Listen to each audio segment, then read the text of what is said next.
નમસ્કાર મિત્રો, આપણી આ ફાર્મર ફેમિલી યુટ્યુબ ચેનલમાં આપ સર્વે દર્શક મિત્રોનું હાર્દિક સ્વાગત છે. મિત્રો, આજે આપણે ચર્ચા કરવાની છે કપાસના પાકની અંદર પોષણ વ્યવસ્થા, નહીં કે ખાતર.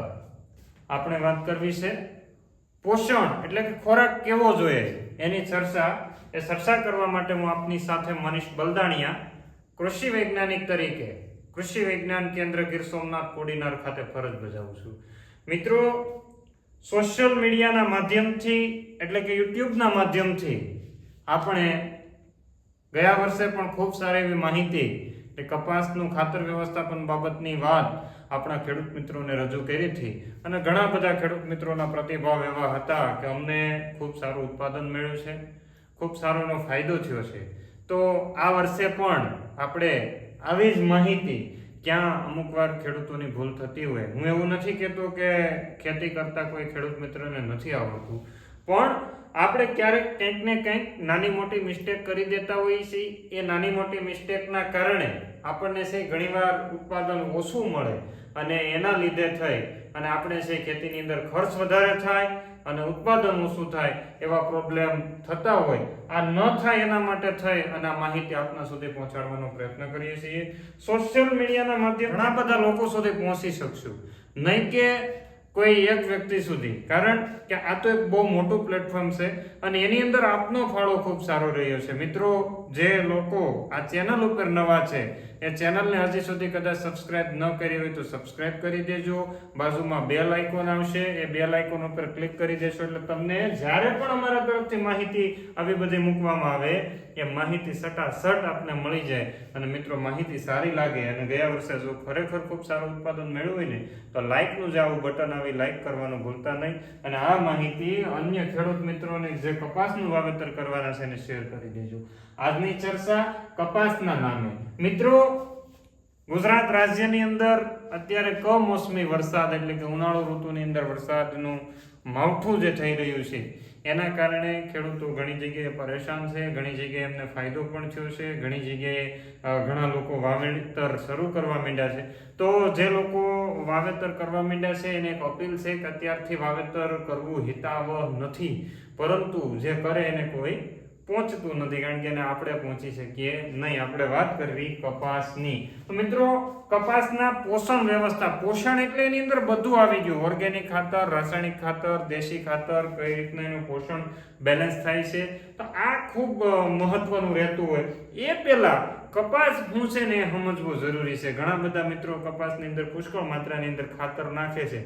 અમારા ભાવનગર, અમરેલીની અંદર તો પુષ્કળ ખાતર નખાવા છતાં પણ ખૂબ સારું ઉત્પાદન નથી મળતું. અમુક જગ્યાએ અહીંયા ઊંડાનો જે વિસ્તાર છે અથવા સુરેન્દ્રનગરનો વિસ્તાર છે તો ત્યાં ઘણા બધા ખેડૂત મિત્રો એવા મળે છે કે ખૂબ સારું ઉત્પાદન લઈ શકે છે. એટલે કપાસના છોડની રચનાને પહેલા સમજવી જરૂરી છે. મિત્રો, કપાસનો છોડ તમે બધા જાણો છો મિનિમમ 5 થી 6 ફૂટની હાઈટ ધરાવતો પાક છે.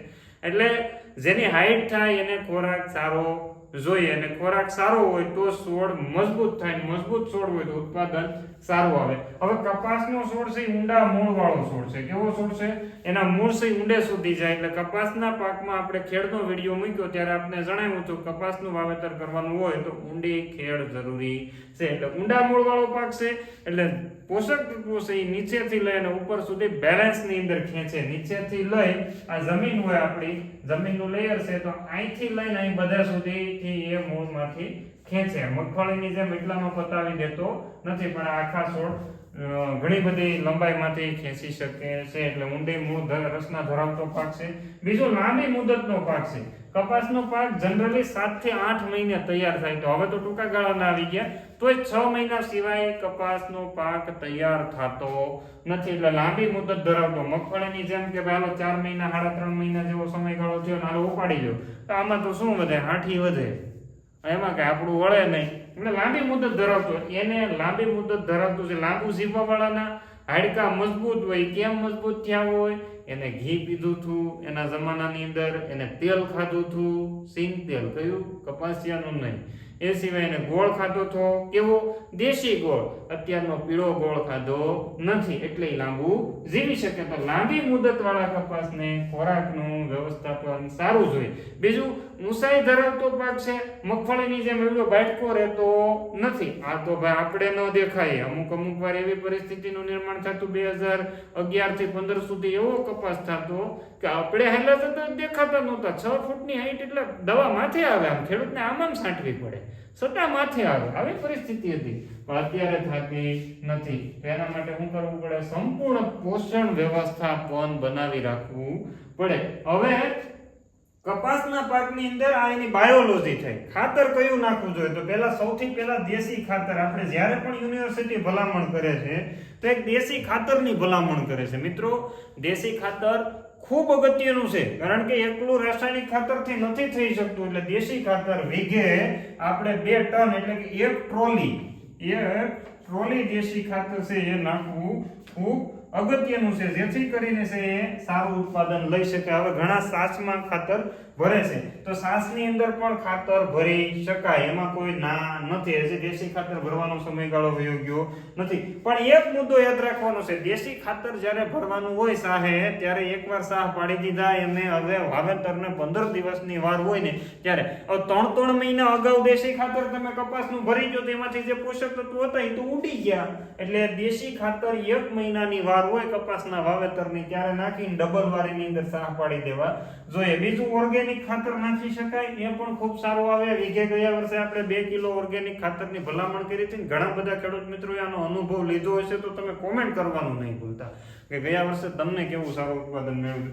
હવે આ બધા ખાતરોની અંદર સારામાં સારું દેશી ખાતર છે, ઓર્ગેનિક ખાતર છે. એ સિવાય લીંબોળીના ખોળનો ઉપયોગ કરી શકાય. લીંબોળીનો ખોળ, એ સિવાય એરંડીનો ખોળ, એ સિવાય મગફળીનો ખોળ ખાસ કપાસમાં વાપરજો. આ વખતે અખતરો કરજો. મગફળીનો ખોળ વીઘે 50 કિલો. કેટલો? લીંબોળીનો ખોળ વાપરો તો વીઘે 50 કિલો, અથવા એરંડીનો ખોળ વાપરતા હોય તો તમે વીઘે 100 કિલો, અને મગફળીનો ખોળ વાપરતા હોય દેશી ખાતર પ્લસ મગફળીનો ખોળ. આને ભૂલતા નહીં. આ વખતે છે ને જ્યાં પણ ઘણો હાલતો હોય ત્યાં 10 રૂપિયાનો કિલો, 15 રૂપિયાનો કિલો મળે, આપણે લઈ આવવાનો છે. આ દેશી ખાતરની સાથે મગફળીનો ખોળ નાખજો ને એકવાર રિઝલ્ટ જોજો. ગયા વર્ષે આપણા 2 ખેડૂતોએ અખતરો કર્યો તો જોરદાર રિઝલ્ટ મળ્યું હતું. બરાબર, ખૂબ સારું પરિણામ. હવે મગફળીના ખોળમાં તમે સાહેબ અમને ખર્ચા કરો, એટલે ભાઈ મગફળીના ખોળમાં એટલો ખર્ચો નથી થતો જેટલો તમે ડીએપી ની થેલીઓ લઈ આવો છો એમાં થાય. એટલે ખાસ યાદ રાખજો, દેશી ખાતર, મગફળીનો ખોળ અને નાખીને કપાસ બેસ્ટ. આમાં કોઈ પ્રકારનો આપણે માર્કેટિંગની વાત નથી કરતા, નહીંતર ઘણા આમાં કોમેન્ટો લખશે કે તો તમારે મગફળીનો ખોળ વેચવો હોય ને તો મારી પાસે નથી. આ તો આપણે વ્યવસ્થા કરવાની છે. એટલે ખૂબ સારું પરિણામ આપે. લીંબોળીનો ખોળ નાખો તોય વધારે સારું, એરંડીનો ખોળ નાખો તોય સારું, 3 મિક્સ કરીને નાખો વીઘે 100 કિલો તો પણ સારું, એમાં કઈ ખરાબ નથી. અને જેને લાંબુ ખેતર હોય, મતલબ લાંબા વીઘા હોય, મોટા વીઘા હોય, કે ભાઈ 100 વીઘાનો ખેડૂત હોય, 25 વીઘાનો ખેડૂત હોય, 50 વીઘાનો ખેડૂત હોય, એને 5 વીઘામાં અખતરો કરવો જોઈએ. ઓર્ગેનિક આપણે વીઘે 2 કિલોની વાત કરીએ, 100% નાખવું જોઈએ, જેથી કરીને આપણને ખબર પડે કે આવતા વર્ષે આપણે નાખવું ન નાખવું. 2 વીઘામાં અખતરો કરી લેવાય, ઝાઝું કરાય નહીં, અખતરા કરી લેજો. આ વાત હતી દેશી અને ઓર્ગેનિક ખાતર. યાદ રહેજો ને તમને, 1 ટન એટલે કે 1 ટ્રોલી જેટલું, 1 ટન નહીં, 1 ટ્રોલી દેશી ખાતર, એની સાથે 50 કિલો મગફળીનો ખોળ અથવા લીંબોળીનો ખોળ અથવા તો તમારે એરંડીનો ખોળ, અને 3 મિક્સ કરી નાખો તો ભલામણ આના જેવું એક રિઝલ્ટ નહીં મળે. એટલે ખૂબ સારું પરિણામ મળે છે. હવે રાસાયણિક ખાતર કપાસ આપણે જણાવ્યા મૂંડા મૂળ વાળો, લાંબી મુદત વાળો, ઊંચાઈ ધરાવતો છે, એટલે ભલામણ આની બહુ મોટી છે. કેટલી છે? રાસાયણિક ખાતરમાં 240 કિલો નાઇટ્રોજન, આ 1 હેક્ટરનું માપ છે.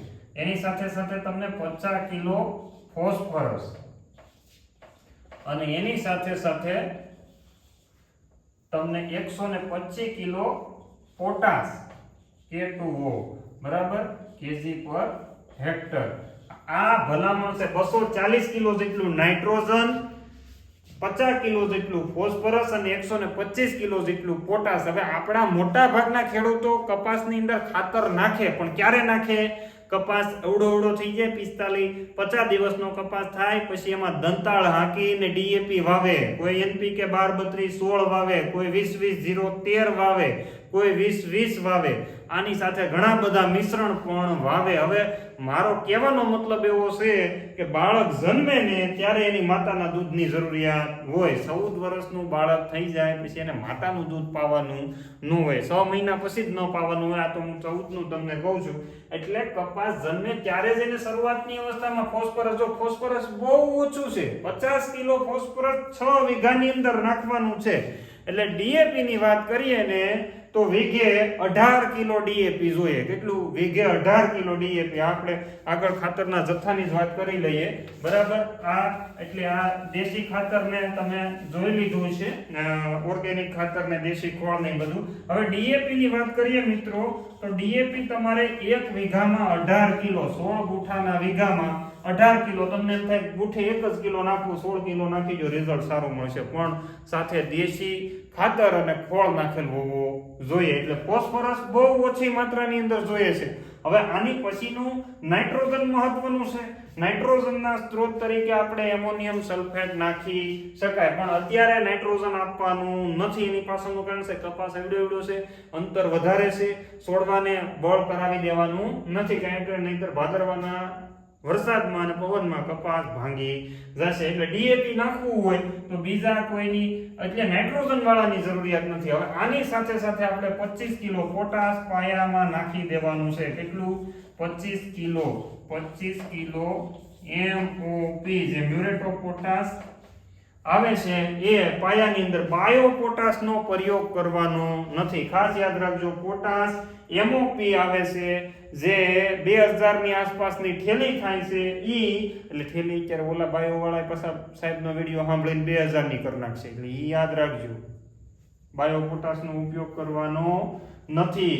પોટાશ વીઘે 25 કિલો. ને જે લોકોને ખારાશ લાગે છે, દરિયાપટ્ટી છે, પાણી સેજ ખારું છે, એને ખાસ પોટાશ આપી દેવો. હવે તમને એવું થાય છે પાયામાં ડીએપી, અમારે પાયામાં ખાતર કઈ રીતના નાખવા? આ જ્યારે આપણે ઓર્ગેનિક અને દેશી ખાતરની વાત કરી છે એની સાથે મિક્સ કરીને નાખી શકો, પછી હાટી કરી દેવાનું, બધું મિક્સ થઈ જાય. ડીએપી શા માટે પાયામાં? કારણ કે એની અંદર ફોસ્ફરસ હોય. કેટલું હોય? 47%. એ ફોસ્ફરસ કપાસના મૂળના વિકાસ માટે કામ કરે ને કપાસના મૂળનો વિકાસ આગલા 2 મહિનામાં થાય. જેથી આપણે દંતાળ લઈને વાવવા નીકળીએ ને તેથી નથી થતો. તો તમને એવું સાહેબ અમે દંતાળથી કપાસની અંદર ખાતર વાવીને કપાસ કાળો મકોડા જેવો થઈ જાય. ભલામણ એની અંદર 18% નાઇટ્રોજન હોય ને એટલે એ કાળા મકોડા જેવો થઈ જાય, નહીતર ન થાય. ફોસ્ફરસની જરૂરિયાત એમાં હતી એટલે લાઈટ નથી થતી. એટલે શરૂઆતના પાયામાં 18 કિલો ડીએપી નાખી દેવું જોઈએ. પોટાશ નાખવું હોય તો કેટલું નાખવું જોઈએ? 25 કિલો પોટાશ. મારી ભલામણ છે કે નાખી દેવું જોઈએ વીઘે. હવે તમને એમ થાય કે મારે તો ડીએપી કે પોટાશ કાંઈ નાખવું નથી, મારે તો 20-20-0-13 નાખવું, ને સૌથી સારામાં સારું ખાતર 20-20-0-13. કયું? 20-20-0-13. કેટલું નાખવું જોઈએ સાહેબ? 20-20-0-13 ની વાત કરીએ તો આપણે 40 કિલો 20-20-0-13, 40 કિલો પ્રતિ વીઘા. બરોબર. આવું ગયા વખતે આપણે કીધું ને, 2-3 જણાની કોમેન્ટ જૂના વિડીયોની અંદર આવેલી છે, તમે જોઈજો.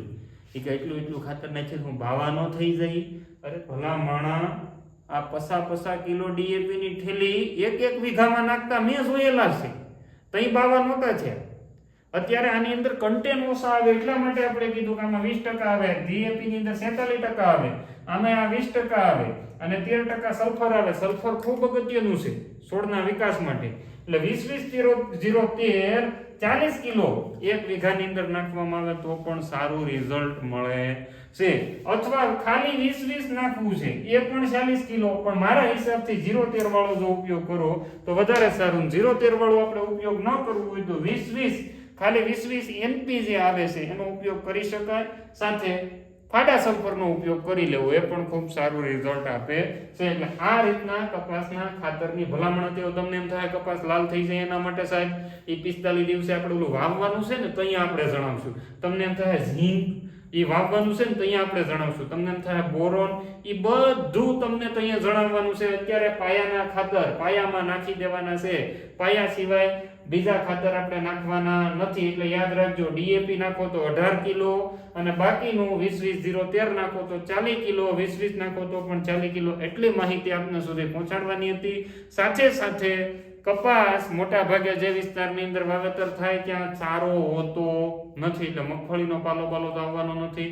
તો એવા ખેડૂત મિત્રોએ આપણે છે એ કાળી જુવારનું વાવેતર કરી શકાય. અડધા વીઘાની જો કાળી જુવારનું વાવેતર કરવામાં આવે, વીઘાની અંદર 5 કિલો બિયારણ જોઈએ અને અડધા વીઘામાં 2 કિલો બિયારણ વાવીને એકવાર ટ્રાય કરો તો તમને ખબર પડશે. કપાસનું સુરેન્દ્રનગર હોય, અમરેલી હોય કે પછી કોઈ પણ વિસ્તાર હોય, સારો તો જોઈએ ને પશુપાલન માટે. તો સારો છે આ જુવારમાંથી મળી રહે. ને જુવારમાં 10-15 તમને જેટલા મન પડે એટલા 5 વર્ષ સુધી વાઢ લઈ શકાય. એ તમારી ક્ષમતા, જેવું ખાતર પાણી ને જેવી તમારી માવજત એ પ્રમાણે. તો આપણા ગીર સોમનાથ જિલ્લાની અંદર ખેડૂતો દ્વારા આ બિયારણ વેચવામાં આવે છે. તો એના માટે તમે અહીંયા આપેલો નંબર છે એની ઉપર કોન્ટેક્ટ કરજો, જેથી કરીને તમને આ બિયારણની માહિતી મળી રહેશે, જુવાર ક્યાંથી મળશે એની માહિતી મળી રહેશે. અને થોડી મોંઘી આવે એટલે એ પ્રમાણે વિચારીને વાવેતર કરવું એટલે તમારા માટે ફાયદાકારક છે. મિત્રો આ સિવાય કપાસના પાકની અંદર જીવામૃત અને ઘન જીવામૃત આનો પણ ઉપયોગ કરી અને ખૂબ સારું રિઝલ્ટ મેળવી શકાય છે. એટલે એ પણ પ્રાકૃતિક ખેતીનો સિદ્ધાંત છે અને ખૂબ સારું ઉત્પાદન મળે છે. તો એની ઉપર પણ ફોકસ કરી અને આપણે છે ઉત્પાદન લેવાનું છે. આટલી માહિતી આપના સુધી પહોંચાડવાની હતી. અસ્તુ, આભાર, જય હિન્દ, ભારત માતા કી જય.